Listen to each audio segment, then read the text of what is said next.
Welcome back. हम गुफ्तगू करें आयशा रज़ाक साहिबा से. How do we convince the government on this? या मतलब आई एम सॉरी, मतलब वही जैसे मैं कह रही हूँ ना कि यहाँ कोई बहस तो है ही नहीं, कोई डिबेट तो है ही नहीं, मगर फैसले हो गए हैं. अब बल्कि हमें ये भी बताया जा रहा है कि 15 अप्रैल तक वो बंद कर देंगे. तो हुकूमत को कहीं कन्विंस करने का कोई तरीका है, कोई हमें बताने का तरीका है?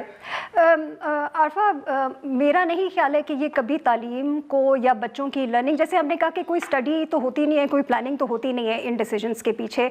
देखिए, अगर आप सीरियस होते ना ये मसले हल करने के बारे में, और अगर आप अभी, और हमें ये आज बात समझ नहीं आई है, ये हमें बड़े डेकेड से बात समझ आई हुई है कि हमारे 3-4 ही मसले हैं, लेकिन वो सारे लॉन्गर टर्म मसले हैं. आरफा, वो आज अगर आपने ये मसला हल करना है ना, तो वो इसी तरह हल होगा कि गाड़ियाँ बंद करवा दें अफसरों की, फ्यूल उनका वो करवा दें, और उसकी जगह सब्सिडाइज़ करें आप स्कूलों की बसों को, और उन पेरेंट्स के वो वैगन्स को जो बच्चों को वैगन्स में स्कूल छुड़वाते हैं.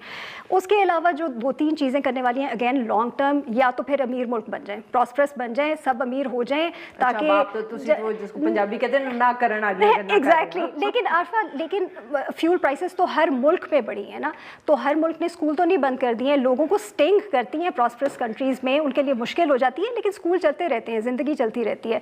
लेकिन आपने जैसे कहा 100 साल मंसूबा है, हम इस पर रिलाई नहीं कर सकते. दूसरी क्या सबसे बड़ी चीज़ है कि आप अपना मास ट्रांजिट सिस्टम, जो बड़े अरसे से लोग कहते आ रहे हैं कि या तो आप इतना एक्सटेंड कर लें, इतना सेफ कर लें कि उसके बाद लोगों को ज़रूरत ही इंडिविजुअल गाड़ियों की ना रहे, बच्चों को कम्यूटर पास देते हैं. अगेन सेफ्टी का इशू है, उसमें भी रिसोर्सेज के मसले हैं, वो भी 20-30 साल मंसूबा है, आप वो भी नहीं कर सकते, रहने दें.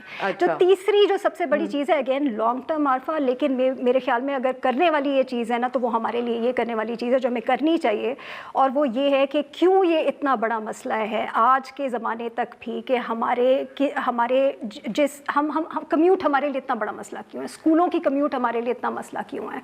कौन सा डिसेंट मुल्क है इस दुनिया के अंदर जहाँ पे प्राइमरी स्कूल के बच्चों को गाड़ी में लाद के शहर के एक कोने से दूसरे कोने में भेजा जाता है. आपके हर वॉकेबल डिस्टेंस या कन्वीनियंट डिस्टेंस पे एक क्वालिटी पब्लिक स्कूल क्यों मौजूद नहीं है जहाँ पे लोग बाइक पे या पैदल जा सकें. और मैं ये नहीं कह रही कि आप कोई सिंगापुर का स्कूल या नॉर्वे का स्कूल या फिनलैंड का स्कूल लाके बना दें जो एक डिसेंट, जैसे आप इस्लामाबाद के मॉडल स्कूलों की बात करते हैं, अब वो स्कूल इस्लामाबाद के हर बच्चे के लिए क्यों नहीं है, वो स्कूल पाकिस्तान के हर डिस्ट्रिक्ट, गांव या शहर के बच्चे के लिए क्यों नहीं है. तो अगेन हमारे मसले आरफा असल में ये हैं.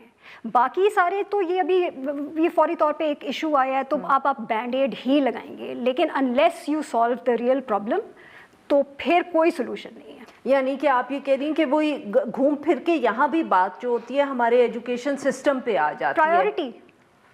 But if we had, I mean, because ये जो आपने बात की, ऑब्वियसली हम जानते हैं कि बहुत से ममालिक में ये सिस्टम होता है कि स्पेशली जो पब्लिक स्कूल्स हैं, लोग जो हैं वो ये देखते हैं कि हम इस इलाके में रहेंगे तो ये सबसे करीब ये स्कूल है, और वो देते हैं, और फिर वो यू नो कि वो गवर्नमेंट के स्कूल्स हैं. तो आप बेसिकली कह रही हैं कि क्योंकि हमारे पास वो अच्छे गवर्नमेंट के स्कूल्स नहीं है, इसलिए लोग ये वाला सिस्टम अडॉप्ट करते हैं कि वो रह रहे होंगे फेज़ 10 में, और जो बच्चे का स्कूल होगा वो डिप्लोमेटिक कॉन्क्लेव में होगा, क्योंकि उसने वो. और देखिए आरफा, फिर भी कुछ लोग भेजेंगे, आपके पास डिसेंट स्कूल भी होगा ना, तो हम उस तबके का, हम अपनी मेजॉरिटी का मसला हल कर रहे हैं, हम उस तबके का मसला हल कर रहे हैं जिसको जब फ्यूल प्राइस बढ़ेगी ना, तो उसके लिए ज़िंदगी, उसको डिसाइड करना पड़ेगा कि अमीर ने फिर भी अपने बच्चे को वहाँ भेजना है, वो भेजें और वो फ्यूल प्राइस पे करें.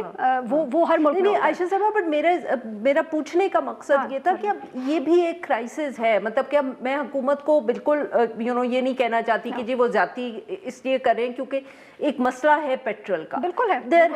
सो is there a middle way, मतलब कि जैसे कि हुकूमत ये भी तो कह सकती थी फॉर एग्जांपल कि जो स्कूल्स हैं जो चाहते हैं कि वो खुले रहें, वो पब्लिक ट्रांसपोर्ट या कोई एक पूलिंग, गाड़ियों की पूलिंग का कोई सिस्टम करें, मतलब कि बंद करने से और एजुकेशन सिस्टम को ठीक करने के दरमियान कोई एक रास्ता है. आरफा, देखिए, मैं तो वही पुरानी जो 2 बातें अभी आपको मैंने की हैं कि देखें, सबसे पहले मैं तो ऑनेस्टली ये कहूँगी कि कट एक्सपेंसेस एल्सवेयर. अगर आपने बाकी जगहों से कट कर लिया ना, जैसे हमने कहा गवर्नमेंट की कार्स और ये सारा कुछ, तो फिर आप इस तरफ आए. और फिर वो दूसरी वाली बात, ब्लैंकेट डिसीजन ही नहीं होना चाहिए था ना, किसके लिए ये डिसीजन लेना ज़रूरी है, कौन से स्कूल के लिए, कौन से डिस्ट्रिक्ट के लिए, कौन से शहर के लिए. लिए, और किसके लिए ये ज़रूरी नहीं है, ये इशू ही नहीं है उसके लिए.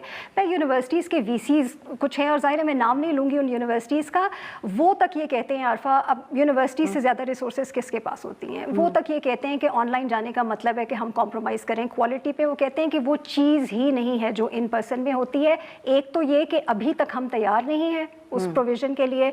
यूनिवर्सिटी में जाने वाले बहुत सारे बच्चे हैं जिनके पास वो एक्सेस घरों पे मौजूद नहीं होती है. दूसरा ये कि बहुत सारे काम ऐसे हैं जो आप ऑनलाइन नहीं कर सकते. लैब्स रन करने के अभी हम इस काबिल नहीं है कि हम ये चीज़ें रिमोटली कर सकें, और बेतहाशा फैसले होते हैं, बेतहाशा एक्टिविटीज़ होती हैं जो ऑनलाइन नहीं होती हैं. सो वो ऑनलाइन को तो आप छोड़ दें, वो मिडिल वे नहीं है. मिडिल वे फिर यही है कि आप ये देखें कि आपके पास ये फ़ैसला क्या हर एक पे इम्पोज करने वाला है या नहीं है. बहुत बहुत शुक्रिया आयशा साहिबा, आपने वक्त निकाला. नाज़रीन, आज के लिए बस इतना ही. We'll be back tomorrow at the same time.